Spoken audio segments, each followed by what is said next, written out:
రాష్ట్ర జేఏసీ పిలుపు మేరకు పత్తికొండ తాలూకా జేఏసీ పక్షాన ఈరోజు ఉద్యోగ డిమాండ్ల పైన నిరసన కార్యక్రమం చేపట్టడం జరిగింది. ఇందులో భాగంగా ఉద్యోగ ఉపాధ్యాయ కార్మికులు మరియు పెన్షనర్స్ ఆర్టీసీ కార్మికులు ఈరోజు ఇక్కడ రావడం జరిగింది. ప్రభుత్వం వారు మనకి బకాయి పడిన బాకీ అమౌంట్ తప్ప మనం కొత్తగా ఏమీ కోరడం లేదు.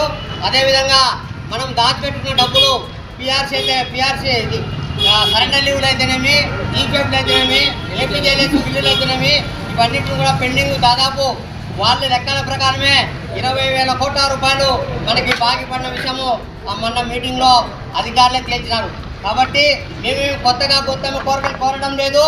ఈరోజు ఉద్యోగులకి మీరు బకాయి పడిన డబ్బులు మాత్రమే మేము అడుగుతున్నాం. మీరు ప్రామిస్ చేసే డబ్బులు మాత్రమే మేము అడుగుతున్నాము.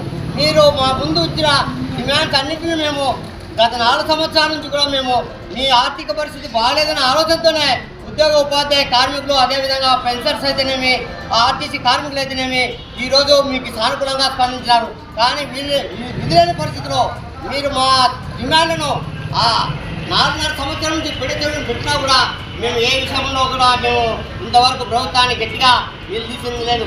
ఏమనంటే ఆర్థిక పరిస్థితి బాగలేదనే ఉద్దేశంతోనే మేము కూడా ఈరోజు ఇన్ని సంవత్సరాలు పడ్డాం. ఇంకా మా ఓపిక నశించింది. కనీసం మేము దాచిపెట్టుకున్న జీవితప్పుడు ఏపీజేఎల్ఎస్ డబ్బులు, అదేవిధంగా ఇతర ఖర్చు పెట్టినటువంటి ఫీజు రియంబర్స్మెంట్ ఇది మెడికల్ రియంబర్స్మెంట్ అయితేమి ఇవన్నిటి కూడా మేము ఈరోజు మీరు ఇవ్వాల్సిన టైంలో ఇవ్వకుండా ఈరోజు 4.5 సంవత్సరాల నుంచి కూడా ఈరోజు పెండింగ్ పెట్టడం జరిగింది. అదేవిధంగా మీరు గవర్నమెంట్ వచ్చిన తర్వాత డిఏ బకాయితేనేమి, పిఆర్సీ బకాయితేనేమి మీరు చెప్పిన భాగంలోనే మీరు ఇచ్చిన జీవోలన్నింటినీ తుమ్ములో పెట్టి ఈరోజు మీరే జీవోలను అమలు చేయకపోకుండా మాకు కేవలం మా కడిదుడుపుగా ఏదో ఒక డిఏ ఇచ్చి ఈరోజు మిగతా డిఏలన్నింటినీ కూడా పెండింగ్ పెట్టి మీరు ఇచ్చిన జీవోల ప్రకారము గత 6 నెలల నుంచి కూడా మీరు బకాయిలు చెల్లిస్తామని చెప్తూ జీవోలు కూడా ఇష్యూ చేశారు. కానీ యా పోసాను కూడా మీరు ఈ రోజు వరకు ఉద్యోగోపాధ్యాయులకు న్యాయం చేయలేకపోయినారు. కామ్రేడ్స్, ఈరోజు మనం ముఖ్యంగా ఈరోజు సభ్యులందరూ తెలియజేసింది ఏమంటే ఇదే విధంగా మనం రాబోయే కాలంలో కూడా గవర్నమెంట్కి ఏం వ్యతిరేకం కాదు. కానీ మనకు రావాల్సిన రాయితీలు అయితేనేమి, బకాయిలు అయితేనేమి సకాలంలో చెల్లించాలనే మనం ఈరోజు డిమాండ్ చేస్తున్నాం.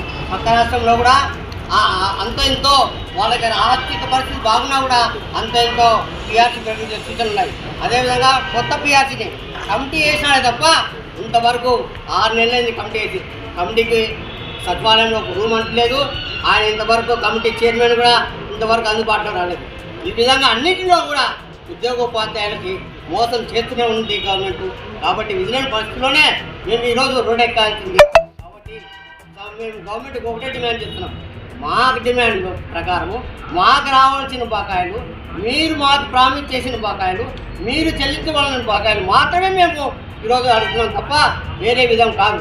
కాబట్టి గవర్నమెంట్ మరొకసారి ఆలోచన చేసి ఇట్లా ఈ గవర్నమెంట్లో అదనపు ఖర్చులు అంటే ఇక్కడ ఉన్నటువంటి గవర్నమెంట్లో షాడో ముఖ్యమంత్రులు చాలా మంది ఉన్నారు. వాళ్ళకి దాదాపు నెలకి 3.5 కోట్ల వరకు ఖర్చు అవుతుంది. మేము ఏనాడు కానీ ప్రశ్నించలేదు. ఈ షాడో ముఖ్యమంత్రుల పాలనలోనే ఈ రాష్ట్రం అధోగతి పాలవుతుందని మరొకసారి విన్నవించుకుంటున్నాను. దయచేసి సీఎం గారు మా సమస్యలపైన సానుకూలంగా స్పందించి మాకు రావాల్సిన డబ్బులు అయితేనేమి, మీరు ప్రామిస్ చేసిన డబ్బులు అయితేనేమి, మీరు బకాయి పడిన డబ్బులు అయితేనేమి సకాలం చెల్లించాలని కోరుతూ రాబోయే కాలంలో కూడా రేపటి నుంచి జేఏసీ ఏదైతే పిలిపిస్తాదో 14వ తేదీ ఈరోజు 15, 16 లంచావర్ డెమాన్స్ట్రేషన్ ఉంటుంది. 17వ తేదీ తాలూకా స్థాయిలో ర్యాలీ ధర్నా ఉంటుంది. 25వ తేదీ చలో కలెక్టరేట్ ఉంటుంది.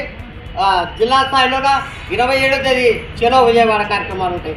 కాబట్టి వీటన్నిటి ద్వారా మేము నిరసన వ్యక్తం చేసి గవర్నమెంట్ వారి మెడలు వంచైనా సరే మేము ఖచ్చితంగా ఈ డిమాండ్లను సాధించుకుంటామని తెలియజేస్తూ ఈ కార్యక్రమాన్ని ఉద్దేశించి